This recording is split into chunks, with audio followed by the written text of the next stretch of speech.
Hello, I'm Justin. Welcome to I'm Rachel. Yeah, and this is week 3 of Level 1 Charleston at Wednesday Night Hop. Today we introduced you to a new style of Charleston, which we called Chill Charleston.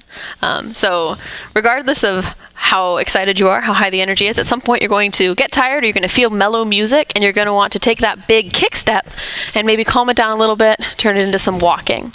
So we went over a chill brand of Charleston. So we took our normal kicking basic, right, which had a lot of pulse, lots of bounce in it, and we took it down a notch. Rock, step, step, step, and back. Rock, step, step. We're still keeping that pulse, but maybe it's not so exaggerated, not so much bouncing, right? We'll show it from the back.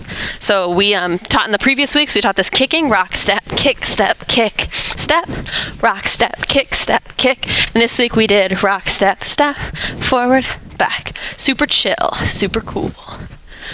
And then we said that every move that we have taught and will teach in Charleston, in regular Charleston, also works in Chill Charleston. And so the way we proved that to you was first by doing the barn doors that we had done last week. So now I'm leading. And so we did, let's show it from behind. We did a Chill Charleston basic, and then we can go right into barn doors. Ha, hoo, ha. Step, step, step, step, step, step. Step, step, step, step, step.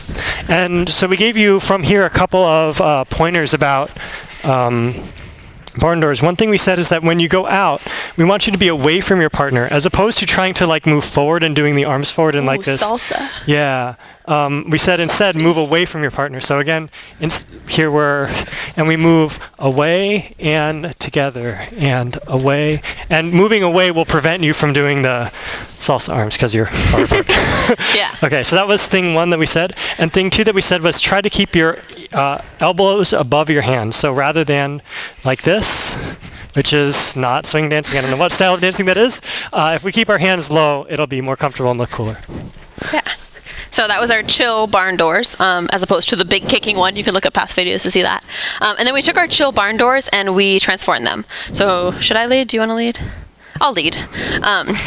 So if we're doing our chill barn doors, step, step, step, step, step. We can go forward, back, forward, step. We can switch into cross hand, right? So cross hand is the same thing. Everyone's going forward and step, but instead of facing the same way, we're facing different ways. And we're connecting in this like handshake way. So we're avoiding, again, the hands above the elbows or the fingers above the elbows, right? We want to have a nice line from our shoulder to our elbow, to our wrist, to our fingers. So always headed down. We decided there were 2 ways we could connect with our partner. So we can connect in this like thumb intertwining way. It also might be more comfortable to connect on top of the whole hand of your follower. So I'm leading in this case. Either is perfectly fine. It's totally up to you. So we talked about getting into and out of this. Do you want to lead now? Sure.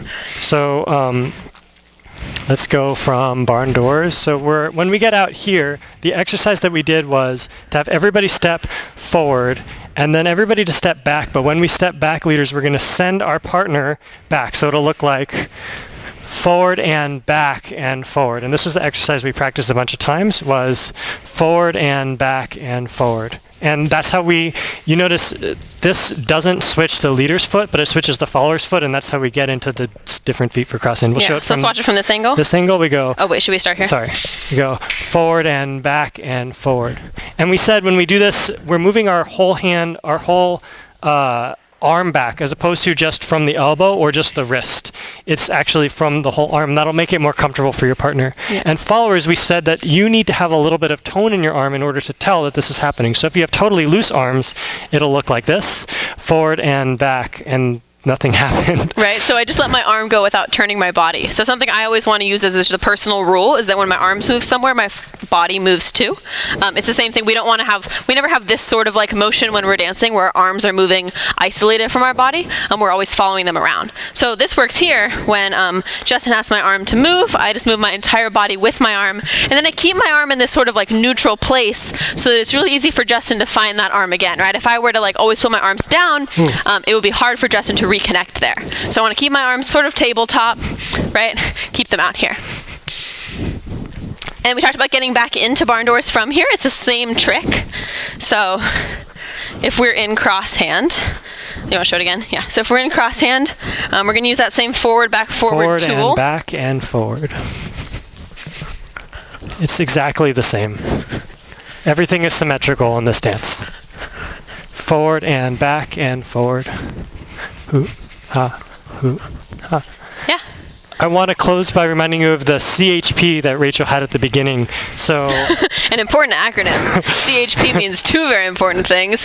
California Highway Patrol, and also how to improve your Charleston. so C stood for connection. So we said, followers, don't keep your elbow up here. Like, relax your elbow so that you're touching your partner as much as you can be without clenching down on them. So connect. Number 2, H. Hip. Hip. So when we're doing our barn doors, something I saw very commonly was kicking through, and then just because we all knew the pattern, we weren't bothering to open up our partner with our hand, or maybe we were feeling nervous. We want to make sure we're connecting on our partner's hip in order to ask them to move. Otherwise, we could do this variation here where we stay here, and our partner might not know about that. And the last thing was pulse. So it's just keeping that bounce in our body the whole time, keeping the music, the beat. It's really easy for me and Justin to get on the same page. If we've got pulse in our body, if I'm just dancing by myself, Justin probably can't feel my feet movements and wouldn't necessarily know where we were in the basic. So remember your CHP. Remember that there's no class next week. Maybe spend a little bit of time just working on your kicks like we did at the beginning of class, and we'll see you all in 2 weeks. Thank you.